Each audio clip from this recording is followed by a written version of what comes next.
Bienvenidos a esta nueva lección. Hoy toca centrarnos en las resoluciones procesales. Poneos cómodos, coged vuestro café, vuestro colacao, vuestro lo que sea, tomad papel y boli y comencemos. Antes de ver las distintas clases, definamos qué son las resoluciones procesales. Son aquellas decisiones o determinaciones que se toman a lo largo del proceso judicial y que provienen de autoridades judiciales. Sencillo, ¿verdad? Pues tenedlo en cuenta porque hay otras resoluciones que no son procesales sino gubernativas. Y que sí, también las dictan los jueces o tribunales, pero cuando no están constituidos como sala de justicia. Estas resoluciones podrán ser acuerdos, advertencias o correcciones.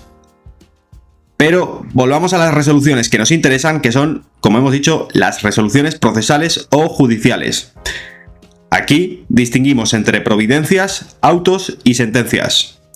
Las providencias resuelven cuestiones procesales que permiten establecer el orden material de un litigio.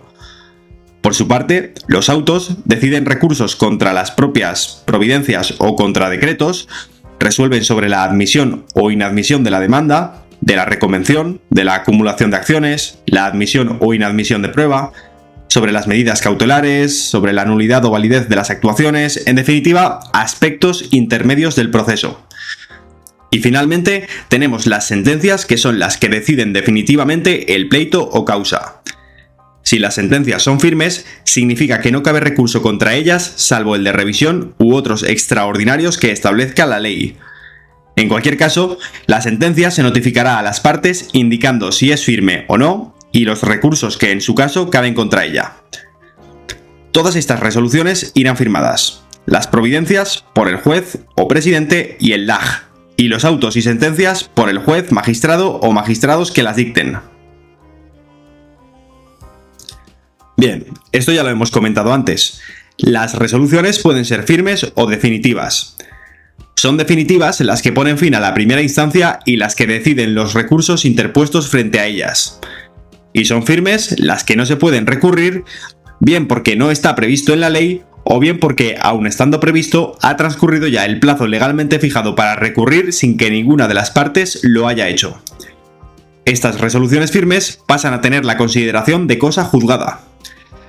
Aclarado esto, en la propia resolución se indicará si esta es firme o si no lo es. Es decir, si cabe algún recurso contra ella. De ser así, si cabe algún recurso, se indicará también el recurso procedente, el órgano ante el que se debe interponer y el plazo para recurrir. También se indicará en la resolución el lugar y la fecha en la que ha sido adoptada. De las distintas clases de resoluciones que hemos visto, volvamos a las que podríamos considerar más importantes. ¿Sabéis cuáles, no? Efectivamente, las sentencias. Y veamos su estructura. Su estructura podríamos dividirla en 4 partes. La primera sería el encabezamiento, en el que se indican los nombres de las partes, así como los nombres de los abogados y procuradores y el objeto del juicio. En segundo lugar, estarían los antecedentes de hecho, en donde se indican las pretensiones de las partes o interesados, los hechos en los que se funden dichas pretensiones y las pruebas que hayan propuesto y practicado, así como los hechos probados en su caso. Luego vendrían los fundamentos de derecho, donde se expresan las normas jurídicas aplicables al caso, etc. Y por último estaría el fallo, que contendrá básicamente la decisión que toma el juez o el tribunal en cuestión. Salvo que la ley permita diferentes pronunciamientos, las resoluciones que deban dictarse en la celebración de una vista, audiencia o comparecencia ante el tribunal o ante el LAG se pronuncian de forma oral en el mismo acto. Aunque luego estas habrán de documentarse, claro está. En estos casos, es decir, cuando se pronuncia oralmente la resolución, si estuviesen presentes en el acto todas las personas que fuesen parte en el proceso y todas ellas expresasen que no van a recurrir, en ese mismo momento se declarará la firmeza de la resolución. De lo contrario, entonces el plazo para recurrir comenzará a contar desde la notificación de la resolución debidamente redactada.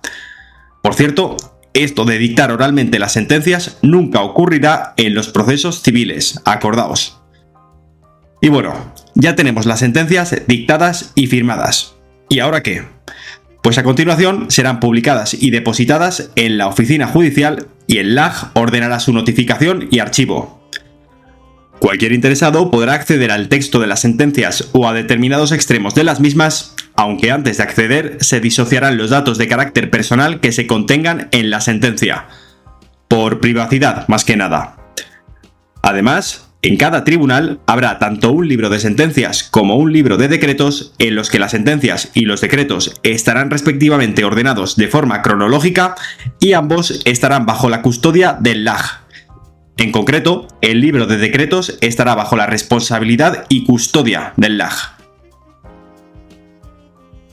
Los tribunales no pueden variar las resoluciones que pronuncien una vez hayan sido firmadas. Lo hecho, hecho está.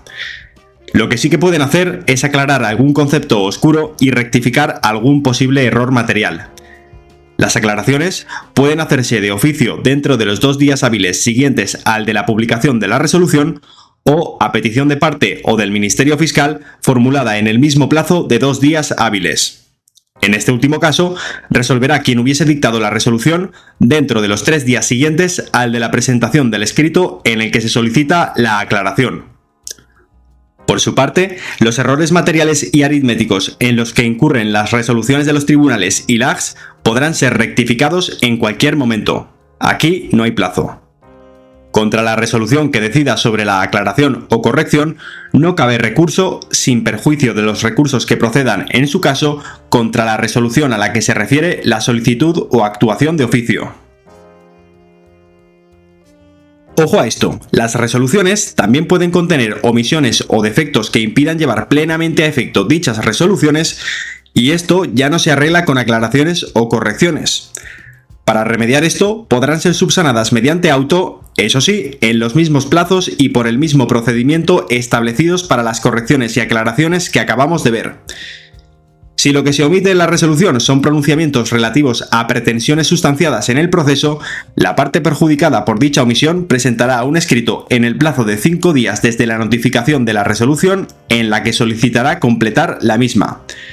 El LAG dará traslado de dicha solicitud a las demás partes para que puedan formular alegaciones escritas por otros 5 días y después el mismo tribunal que dictó la resolución dictará auto resolviendo sobre si completar o no dicha resolución. Además de la petición de parte, esta omisión también la puede apreciar de oficio el propio tribunal, en cuyo caso nos ahorramos el proceso anterior, ya que dicho tribunal completará mediante auto la resolución en el plazo de 5 días desde la fecha en que se dictó. Eso sí, sin modificar ni rectificar lo que se hubiese acordado.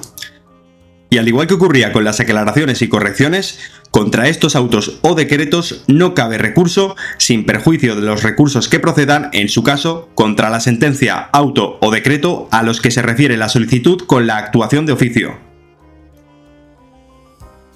La sentencia ha de cumplir una serie de requisitos y uno de ellos es el de respetar el principio de justicia rogada.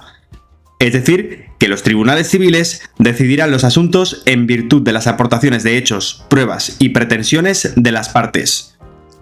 Además, cuando el tribunal considere dudosos unos hechos relevantes para la decisión, desestimará las pretensiones del actor o del reconveniente, o las del demandado reconvenido, según corresponda a unos o a otros la carga de la prueba sobre esos hechos inciertos. Otro requisito de las sentencias es que deben ser claras, precisas y congruentes con las demandas y con las demás pretensiones de las partes. Y no solo eso, sino que deberán motivarse expresando los razonamientos fácticos y jurídicos en los que se basa la decisión final. Por lo general, en las sentencias no puede haber reserva de liquidación. La reserva de liquidación significa que en un juicio declarativo en el que se reclama el pago de una cantidad de dinero o de frutos, rentas, etc., no se concreta en la sentencia cuál es la cantidad a la que se le condena al demandado a pagar. Pues bien, como regla general, en estos procesos en los que se reclama la condena al pago de algo, no puede haber reserva de liquidación. Es decir, que la sentencia tendrá que establecer claramente cuál es la cantidad de la condena o por lo menos fijar las bases para que en el proceso de ejecución esa cantidad se pueda calcular de manera sencilla. Las sentencias también podrán contener condenas a futuro. ¿Y qué significa ahora esto de condenas a futuro? Bueno, pues que cuando se reclame el pago de intereses o de prestaciones periódicas, la sentencia podrá incluir en la condena los intereses o prestaciones que se devenguen con posterioridad al momento en el que se dicta dicha sentencia. Los tribunales y los señores jueces no son los únicos que dictan resoluciones. El Ministerio Fiscal, que ya habíamos estudiado en otra lección, si lo recordáis, tenía como misión promover la acción de la justicia. Pues bien, es por ello por lo que también pueden dictar resoluciones, concretamente decretos. Estos decretos pueden ser de incoación de diligencias preprocesales, decretos de diligencias practicadas, decretos enviando denuncias al juez o tribunal competente, decretos de archivo de denuncias sin fundamento y decretos ordenando la detención preventiva. Al igual que los decretos dictados por los LAGs, los decretos dictados por los fiscales serán motivados y contendrán, en párrafos separados y numerados, los antecedentes de hecho y los fundamentos de derecho en los que se basa para dictarlos. Y no hablemos ya más de estos señores que ya tuvieron una lección dedicada exclusivamente a ellos. No me sean avariciosos. Bueno, con respecto a esto, solamente añadir que la intervención del fiscal en los procesos no penales, repito, en los procesos no penales, se producirá en último lugar, salvo que la ley disponga otra cosa o el fiscal actúe como demandante. La elaboración de resoluciones en los órganos judiciales colegiados es más compleja que en los unipersonales, ya que los colegiados, como ya sabréis, están conformados por varios magistrados que se han de poner de acuerdo. Por tanto, vamos a ver cómo se las apañan. En primer lugar, en los tribunales colegiados se discutirán y votarán las resoluciones justo después de la vista. Y si no se ha celebrado vista, el presidente señalará el día en el que se ha de discutir y votar dentro del plazo señalado por la ley. Bien, ¿y cómo se lleva a cabo esta discusión y votación? ¿Se ponen a darse puñetazos? Pues podría ser, pero no. No, porque el presidente dirigirá la discusión y votación y pondrá orden, y además se realizará siempre a puerta cerrada.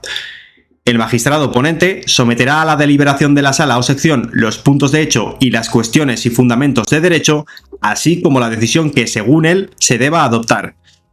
Y tras haber discutido entre todos, se procederá a la votación. Primero votará el ponente y después el resto de los magistrados por orden inverso a su antigüedad. Es decir, del menos antiguo al más antiguo. El presi votará el último. Sigamos. Si algún magistrado no puede asistir a la discusión y votación, dará su voto por escrito, fundado y firmado y lo remitirá directamente al presidente del tribunal. Y si no puede escribir ni firmar, se valdrá del secretario del tribunal. Si ni por esas puede el magistrado votar, el asunto se decidirá por los demás magistrados que hayan asistido a la vista, siempre que sean los suficientes para formar mayoría. De lo contrario, se procederá a una nueva vista para que asistan los que asistieron a la anterior y también aquellos que deban sustituir a los impedidos. Con este problema ya resuelto, veamos. ¿Qué mayorías se necesitan? Pues los autos y sentencias se dictarán por mayoría absoluta de los votos, salvo que la ley expresamente señale una proporción mayor. Cuando en la votación de una resolución no resulte mayoría de votos sobre cualquiera de los pronunciamientos de hecho o de derecho que deban hacerse, entonces volverán a discutirse y agotarse los puntos en los que los votantes hayan disentido. Y si aún así no se obtiene acuerdo, la discordia se resolverá celebrando una nueva vista a la que asistirán los magistrados que asistieron a la primera, añadiéndose 2 más si el número de discordantes hubiese sido impar o 3 en el caso de que hubiese sido par. ¿Esto para qué es? Pues para evitar empates y esas cosas. Y de nuevo, si tampoco se obtiene mayoría sobre los puntos de discordia, se procederá a una nueva votación, pero en esta votación solo se someterán los 2 pareceres que hayan obtenido mayor número de votos en la anterior votación. Recapitulando, se procede a votar, y si hay puntos de discordia, se vuelven a discutir y a votar dichos puntos. Si aún así no hay acuerdo, se celebra una nueva vista en la que habrá más asistentes. Y si en la nueva vista sigue habiendo discordia, se vuelve a votar, pero únicamente sobre los 2 pareceres más votados en la anterior votación. Bien, ya hemos votado, ya hay acuerdo, ahora toca redactar la resolución. ¿A quién corresponde esto? Pues esto corresponderá al ponente, siempre que esté conforme con el voto de la mayoría. Si no lo está, declinará la redacción de la resolución y formulará motivadamente su voto particular, siendo en este caso el presidente u otro magistrado quien deba redactar la resolución. Y una vez redactada la resolución, será firmada por el juez o por todos los magistrados no impedidos dentro del plazo establecido para dictarlas. De nuevo, veamos otro inconveniente, que es que, una vez decidido el asunto por un tribunal colegiado, se imposibilite a algún magistrado de los que votó y, por tanto, no pueda firmar la resolución. ¿Qué pasa entonces? Pues que el presidente firmará por él. Pero, ¿y si el impedido es el presidente? Aquí todos son problemas, ¿eh? No pasa nada, la ley tiene todos los cabos atados, que para eso estamos en derecho. Si el impedido es el presidente, será el magistrado más antiguo el que firme por él. Bien, todo esto referente a las resoluciones de los órganos colegiados está recogido en la Ley de Enjuiciamiento Civil. Pero vamos ahora a la Ley de Enjuiciamiento Criminal para ver las especificaciones que se recogen para resoluciones de órganos judiciales en procesos penales. Establece que el Tribunal Supremo, para dictar autos, necesitará 3 magistrados, pero para dictar sentencia serán necesarios 7, salvo que la ley disponga otra cosa. Después, para la Audiencia Nacional, Audiencia Provincial y TSJ, establece que se necesitarán 3 magistrados para dictar tanto autos como sentencias. Y después, para dictar providencias en todos estos tribunales, bastarán solamente 2 magistrados. Tanto las providencias como los autos y las sentencias se dictarán por mayoría absoluta de los votos, a no ser que la ley exija expresamente un número mayor.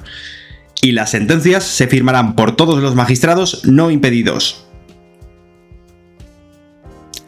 Terminamos hablando de las resoluciones de los letrados de la Administración de Justicia, los LAJs, a los cuales, al igual que los fiscales, también les hemos dedicado una lección propia. Pero bueno, aún así hablaremos brevemente de las resoluciones que dictan, ya que son resoluciones necesarias para la tramitación del proceso y su impulso. Podemos distinguir entre diligencias, decretos y acuerdos. Las diligencias pueden ser de ordenación, de constancia, de comunicación o de ejecución. Por su parte, los decretos son resoluciones que ponen fin a los procedimientos que son competencia exclusiva de los letrados de la Administración de Justicia. Es decir, procedimientos que no resuelven los jueces, sino los letrados. Estos decretos serán siempre motivados y contendrán en párrafos separados y numerados los antecedentes de hecho y los fundamentos de derecho en los que se basa, al igual que los decretos dictados por los fiscales. Finalmente, los acuerdos son simplemente resoluciones de carácter gubernativo. Damos por terminada la lección y damos paso al mini test.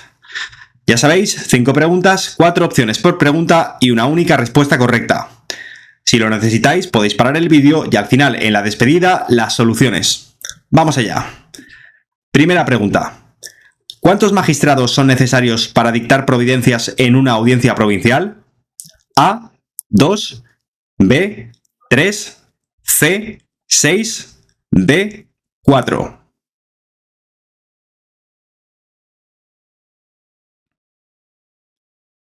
Segunda pregunta. Cuando se ponga término al procedimiento que es competencia exclusiva del letrado de la Administración de Justicia, se dictará A, decreto, B, providencia, C, auto, D, sentencia.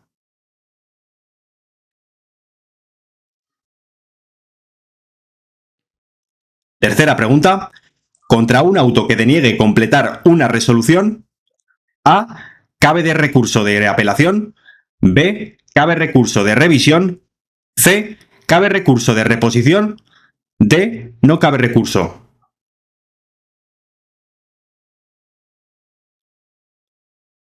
Cuarta pregunta.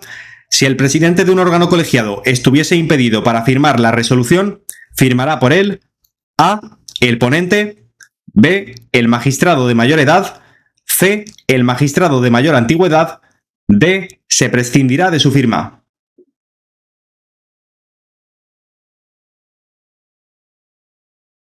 Quinta y última pregunta. Las resoluciones del juez que ordenan materialmente el proceso se denominan A, providencias, B, diligencias de ordenación, C, autos, D, decretos.